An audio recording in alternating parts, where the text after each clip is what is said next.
Olá, mulheres queridas! Hoje estamos chegando ao último capítulo do livro 12 Mulheres Extraordinariamente Comuns. Que bom que você chegou até aqui. Um desafio que para muitas parecia impossível, mas que bom que você se programou, se organizou, tirou um tempo para estar aprendendo com essas mulheres extraordinárias. Hoje nós vamos falar de Lídia, em Atos 16, verso 14, que diz assim: uma das que ouviam era uma mulher temente a Deus chamada Lídia, vendedora de tecido de púrpura da cidade de Tiatira. O Senhor abriu seu coração para atender a mensagem de Paulo. A melhor forma de se lembrar de Lídia é como a primeira pessoa que foi convertida para o Evangelho na Europa. Foi a primeira a ser registrada recebendo a mensagem de Cristo durante a primeira viagem missionária do apóstolo Paulo àquele continente. Sua conversão marcou a primeira base forte da igreja em um continente que finalmente se tornou o polo do testemunho do Evangelho em todo o mundo. A Europa só perdeu esse lugar para a América do Norte há cerca de 100 anos. No entanto, de forma irônica, a própria Lídia não era europeia. Seu nome também foi o nome de uma grande província da Ásia, provavelmente região onde ela nasceu. A capital de Lídia era Sardes. Logo depois de todas as portas se fecharem para Paulo plantar igrejas na Ásia Menor, Deus soberanamente guiou o grupo de missionários em direção à Europa por meio de um sonho com um homem macedônio que estava em pé e lhe suplicava: passe a Macedônia e ajude-nos.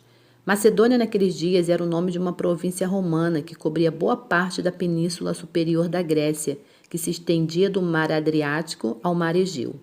As ironias são muitas. Em vez de abordar Lídia na sua terra natal, o evangelho a alcançou na Europa, onde ela estava a negócios. Embora Paulo tenha visto um homem macedônio em sua visão, essa mulher asiática foi a primeira convertida de quem se tem notícia na Europa.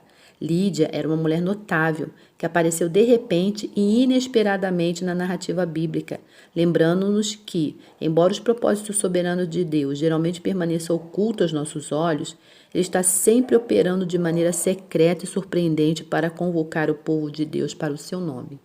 A história de Lídia é breve, porém envolvente, é contada em poucos versículos. Paulo e o grupo de missionários, de algum modo, teriam sido proibidos pelo Espírito de Deus de viajar para a região central da Ásia Menor. Todas as outras portas para o ministério da Ásia também tinham se fechado para eles. Deus tinha deixado bem claro a todos que só havia um caminho à frente, o da Macedônia. Lucas descreve o primeiro encontro de Lídia da seguinte forma: uma das que ouviam era uma mulher temente a Deus, chamada Lídia, vendedora de tecido de púrpura da cidade de Tiatira. Está lá em Atos 16, versículo 14.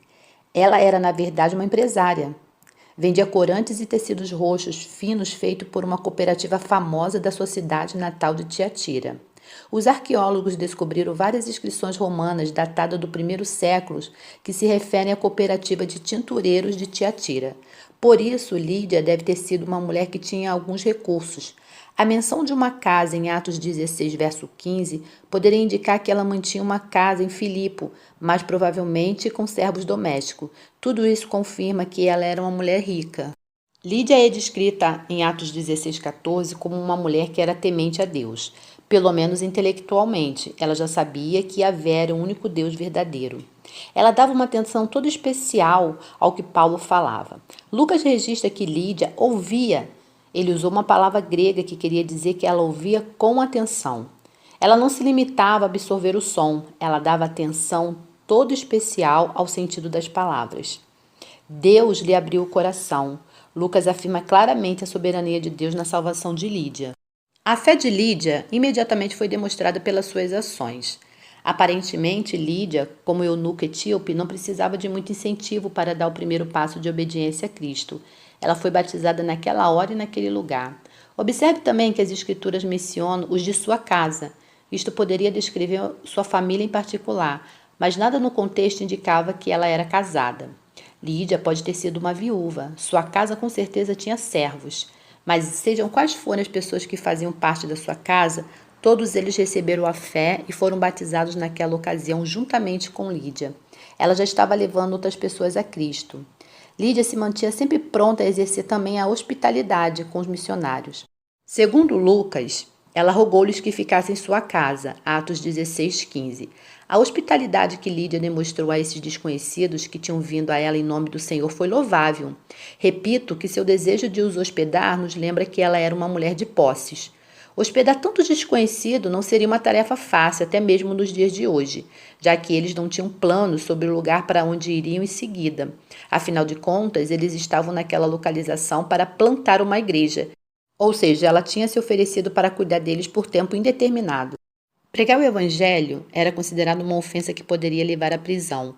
Lídia estava se expondo a um possível problema, a perda do seu negócio, a ser mal vista na comunidade e até ser condenada a cumprir uma pena na prisão por receber esses desconhecidos em sua casa, providenciando-lhes uma base para que eles evangelizassem. Mesmo assim, seu maravilhoso gesto de hospitalidade abriu caminho para a igreja se infiltrar na Europa. Paulo e os missionários aparentemente permaneceram na casa de Lídia por um longo tempo. Naturalmente, o primeiro local onde eles se reuniram foram na casa de Lídia. Ao abrir as portas para o apóstolo Paulo, Lídia teve a honra de receber em sua própria sala as primeiras reuniões da primeira igreja que foi fundada em toda a Europa. Ela conquistou essa honra exercendo toda essa calorosa hospitalidade para essa equipe de missionários que tinha acabado de conhecer. Ela simbolizou o tipo de hospitalidade que as Escrituras exigem de todos os cristãos. A hospitalidade de Lídia era tão marcante quanto a sua fé. Por causa da sua generosidade para com Paulo e sua equipe missionária, o evangelho obteve uma base sólida em Filipe. Alguns anos depois, Paulo escreveu a carta que leva o nome dessa igreja. E a partir de Filipe, o evangelho ecoou por toda a Europa e ele continua a ser divulgado até os confins da terra até os dias de hoje. A recompensa de Lídia no céu com certeza será grande. Ela foi verdadeiramente uma mulher extraordinária. Como todas as mulheres do nosso estudo, tudo que a fez excepcional foi o resultado da obra de Deus no seu coração. Bem, mulheres queridas, terminamos aqui a leitura desse livro extraordinário. As 12 mulheres cujas vidas acabamos de estudar são uma amostra representativa de todas as mulheres que as Escrituras elogiam. Todas elas juntas e todas as outras mulheres de Deus que aparecem nas Escrituras Sagradas têm suas características comuns. Em primeiro lugar, e de forma mais importante, a fé e a esperança. Elas eram absolutas e categóricas ao relatarem a sua fé e totalmente cristocêntricas. Essa é a verdade única, básica e dominante que surge do estudo de todas essas mulheres piedosas das Escrituras. Confio que isso tenha sido passado claramente enquanto você percorreu seu olhar por todo esse livro. Observe que, além disso, as lições principais da vida dessas 12 mulheres tratam sobre o caráter espiritual e a virtude feminina. As mulheres cujas vidas nós nos dedicamos a estudar não são inesquecíveis somente por causa da sua beleza física, das suas habilidades naturais, das suas conquistas pessoais ou de alguma posição que alcançaram. Não se destacam por nenhuma dessas razões típicas pelas quais algumas mulheres são celebradas nos dias atuais.